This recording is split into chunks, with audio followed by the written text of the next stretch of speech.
Assalamualaikum warahmatullahi wabarakatuh. Halo semuanya, jumpa lagi di channel aku, Arjun Niswah, bersama saya, Sri Haryani. Baik teman-teman, ini aku bikin videonya tengah malam, udah jam sekitar setengah 12-an malam. Karena nunggu anak tidur dulu, ya karena anak saya itu tidurnya malam. Jadi saya nunggu anak-anak tidur baru bisa bikin video ini. Baik teman-teman, mungkin selama ini aku belum pernah memperkenalkan diriku kepada teman-teman. Jadi saat ini aku pengen mengenalkan diriku bahwa nama saya itu Sri Haryani. Ya, karena dulu waktu aku bikin video bingung sempat mau kasih nama apa channel aku ini. Nah, tiba-tiba aku tuh kepikiran dengan anak aku. Jadi aku punya dua orang anak, satu laki-laki, satu lagi perempuan. Nah, yang laki-laki bernama Arjun, yang perempuan bernama Niswah. Jadi ya saat itu udah ya udahlah pakai nama anak aku aja kayak gitu. Dan ternyata sampai sekarang aku baru ngeh. Itu pun juga karena ada yang nanya kayak gitu. Di komentar aku baca ada yang nanya, kakak namanya siapa sih? Kok di channel namanya Arjun Niswah, padahal itu kan Arjun nama laki-laki, kakak kan perempuan, kayak gitu kan. Nah dari situ aku, oh iya ya, selama ini aku belum pernah mengenalkan diriku sama teman-teman. Nah jadi teman-teman, kali ini aku pengen berkenalan kepada teman-teman semua yang menonton channel YouTube ini ya. Nama saya Sri Haryani, umur saya sekarang 34 tahun, sudah punya anak dua. Alhamdulillah diberi kesehatan, alhamdulillah diberi umur panjang, alhamdulillah insya Allah ya. Jadi di video kali ini aku pengen sharing tentang amalan yang dulu aku sempat sering melakukan amalan ini, lumayan sering, dan itu berlanjut sampai sekarang kayak gitu.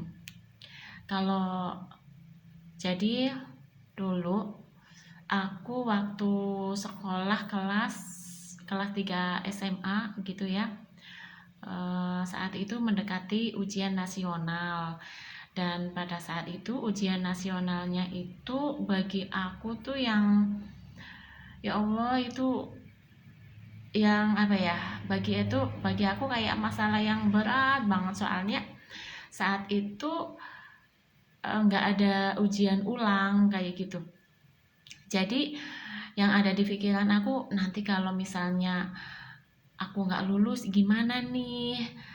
Aku tuh sampai yang punya pikiran bahwa kalau nanti aku misalnya nggak lulus, aku akan pergi sejauh mungkin dan selama mungkin, nggak akan kembali pulang dulu kayak gitu. Aku sampai yang wah, pokoknya bener-bener misalnya nggak lulus aku tuh udah yang aduh gimana nih hidup aku kayak gitu.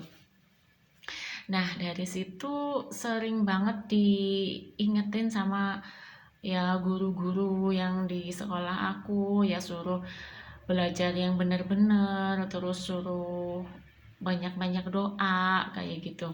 Sampai-sampai guru agama aku menyarankan untuk melaksanakan riyadhah sholat sunnah hajat.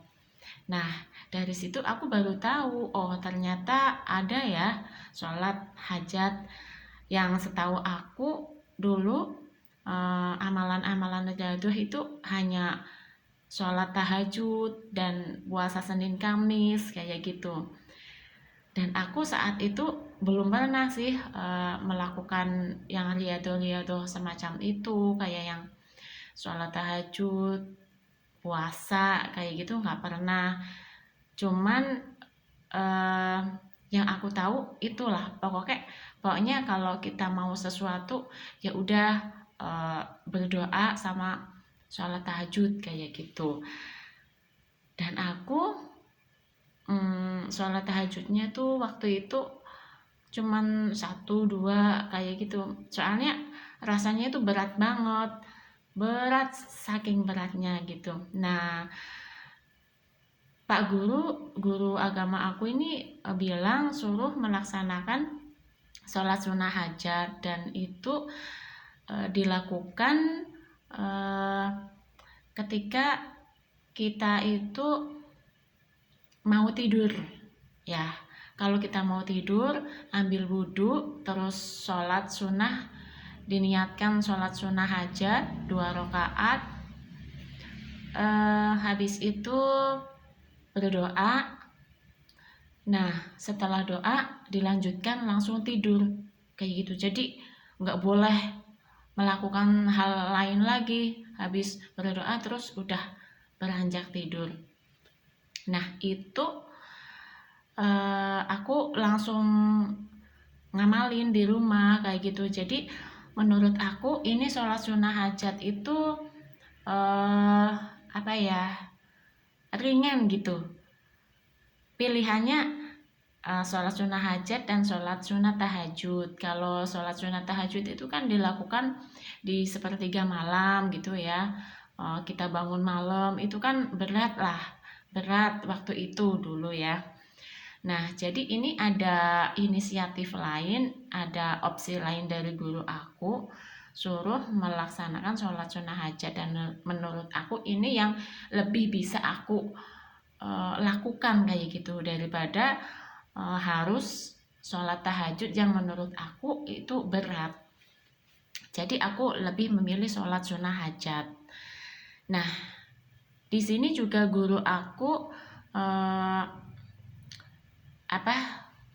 menyarankan ada tata caranya gitu ya, tata cara untuk melaksanakan sholat hajat yang benar kayak gitu. Seingat aku dulu jadi begini, ketika kita sudah kira-kira mau tidur gitu ya, kita ambil wudhu dulu, terus melaksanakan sholat hajat. Di rakaat pertama membaca surat Al-Kafirun, dan di rakaat kedua membaca surat Al-Ikhlas 3 kali gitu, 3 kali. Habis itu sholat terus dilanjutkan berdoa, kita panjatkan apa yang kita inginkan, dan setelah itu udah dilanjutkan tidur, langsung tidur. Dan alhamdulillah, bahkan dulu aku nggak rutin melaksanakan sholat hajat ya.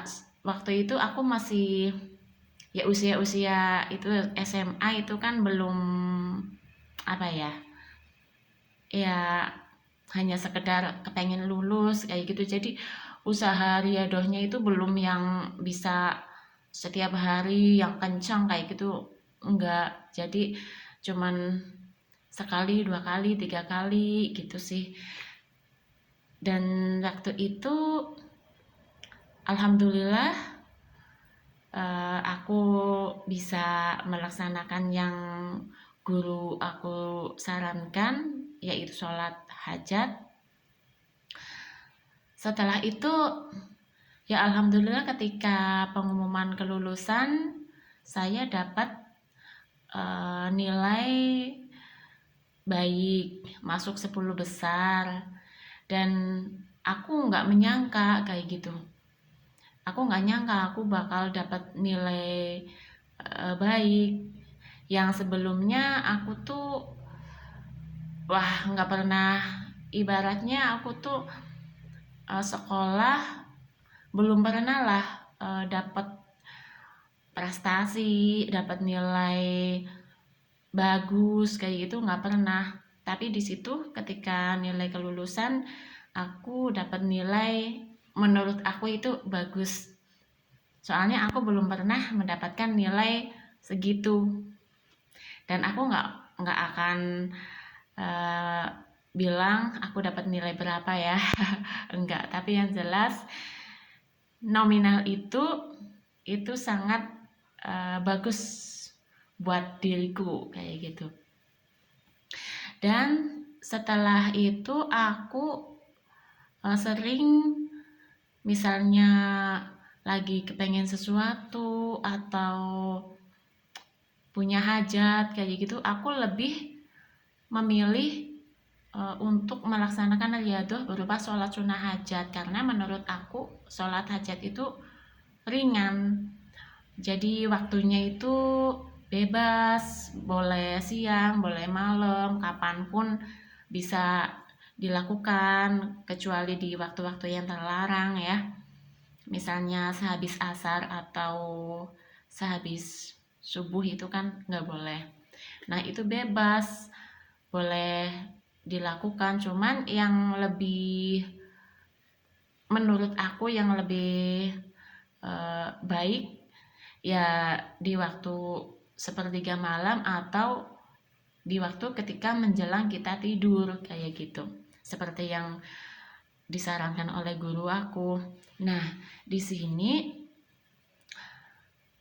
kenapa sholat hajat dilaksanakan sebelum tidur? Menurut aku ini bagus banget sih ya, soalnya di waktu kita menjelang tidur itu kan dalam keadaan kita tuh udah bersiap-siap mau istirahat, badan kita juga udah ya siap mau istirahat, gelombang otak kita udah siap-siap mau berpindah gelombang kayak gitu. Jadi ketika kita mau tidur, antara pikiran sadar itu menuju ke pikiran bawah sadar, yaitu ketika kita mau terlelap. Jadi gelombang otak itu berpindah gitu. Berpindah dari yang alam sadar menuju alam bawah sadar.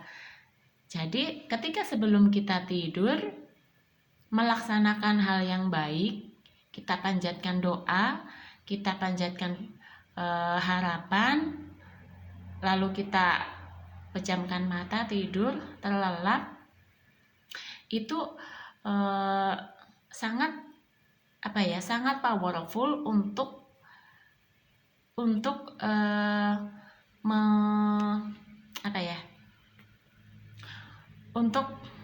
merubah pemikiran kita, untuk memprogram pikiran kita.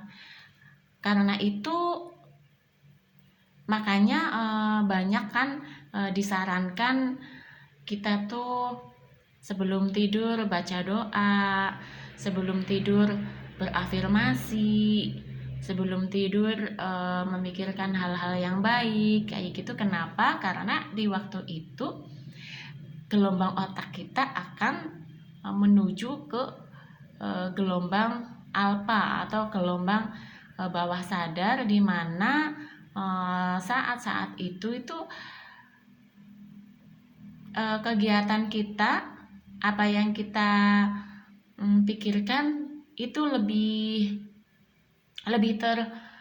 tersimpan di otak kayak gitu, dan itu akan merekam kuat dan akan membawa diri kita menuju apa yang kita pikirkan sebelumnya kayak gitu. Jadi kalau kita melakukan afirmasi baik, melakukan doa di waktu menjelang tidur, itu biasanya membuat diri kita itu melangkah ke doa tersebut, membuat diri kita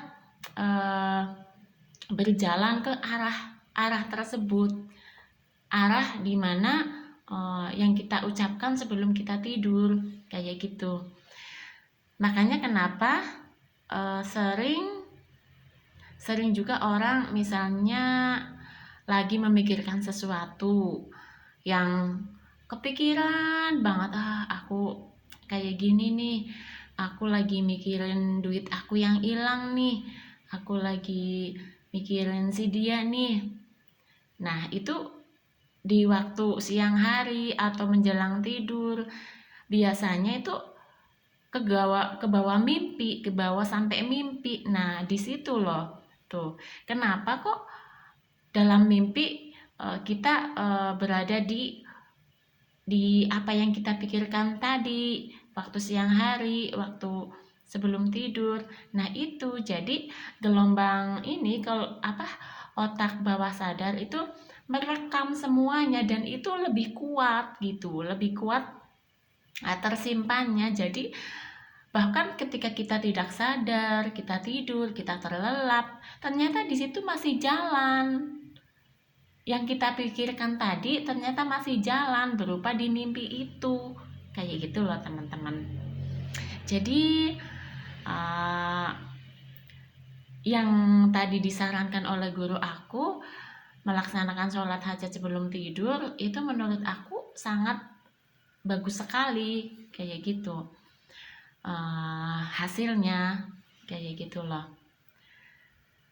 Jadi bahkan sampai sekarang aku masih sering melaksanakan sholat hajat, ya meski nggak rutin sih, cuman ya aku orang biasa ya, misalnya lagi ada sesuatu yang aku pikirkan atau sesuatu yang aku inginkan, biasanya aku melaksanakan sholat hajat sih, karena saya merasa sholat hajat itu ringan, sholat hajat bisa dilakukan kapanpun, kayak gitu. Dan ya sekian dulu teman-teman di video kali ini. Itulah sharing saya mengenai sholat hajat. Di situ aku pertama kali melaksanakan sholat hajat dan aku merasa cocok, aku merasa nyaman, bahkan sampai sekarang aku masih suka dengan sholat hajat, kayak gitu. Dan teman-teman misalnya lagi kepengen sesuatu lah, karena sholat hajat itu kan sholat untuk dimana kita memiliki keinginan, dimana kita ingin sesuatu, maka dianjurkan untuk sholat hajat agar kita bisa menyampaikan hajat kita sama Allah di sholat hajat ini sangat, menurut aku sangat baik banget sih. Ya udah, sekian dulu, terima kasih teman-teman yang sudah menonton channel aku. Semoga bermanfaat untuk teman-teman semua. Terima kasih. Wassalamualaikum warahmatullahi wabarakatuh.